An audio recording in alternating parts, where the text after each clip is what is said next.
So this is the first time I've used FastCap's third hand system in order to put up a dust barrier, and so that's what you're going to see me do now. I don't really need one too badly. I'm going to be using a jigsaw that shouldn't put too much dust in the air, but that's what I'm going to prep right now.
Okay, so the dishwasher is covered over.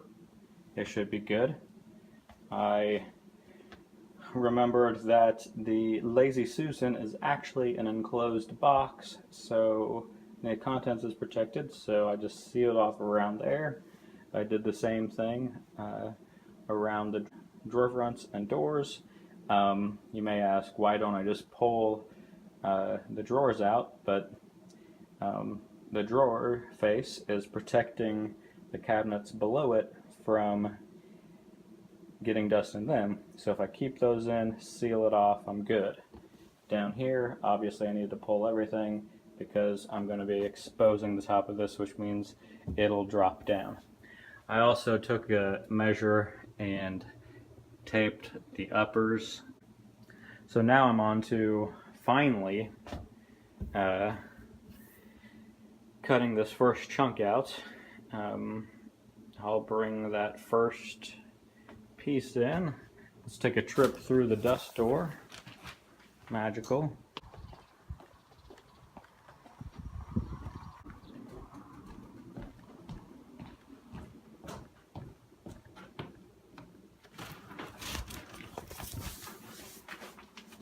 So here is the piece I'm looking at. Got some notes on there. I shaped this down at the top, at the shop. So here's what we got. I put a wavy on this side. Wavy on this side. Because this was wavied here originally. It's not a perfect match. But I got, as you can see, the top curves over there. I made sure the same thing was over there. It's very close.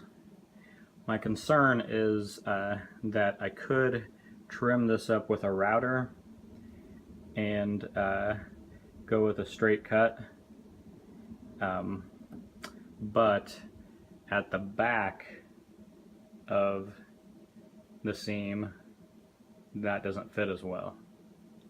And this cracked perfectly along that seam, so I'm going to see if I can make that work. Over here is a straight cut made with a router. Slightly, I tapered it. There's my note. It said I put it a 1/4 inch off square at 18 inches. With that knowledge, going to take my square. I'm going to measure this piece's width and see what kind of width I need. Probably leave this a little bit oversized, the hole a little bit undersized for some refitting. So I'll measure over there, somewhere over here, measure 18 inches up and 1/4 inch over, draw my diagonal, and then be able to cut this out. And from that cut, so I'm going to use a jigsaw cut, which is not recommended for solid surface. I'm going to do that cut decently away from the final cut, and then I'm going to trim the rest of that away with a router. At the back here, I'm going to have to stop short somewhere around here, and from there I'll be doing some hand fitting, hand work. It's going to be fun.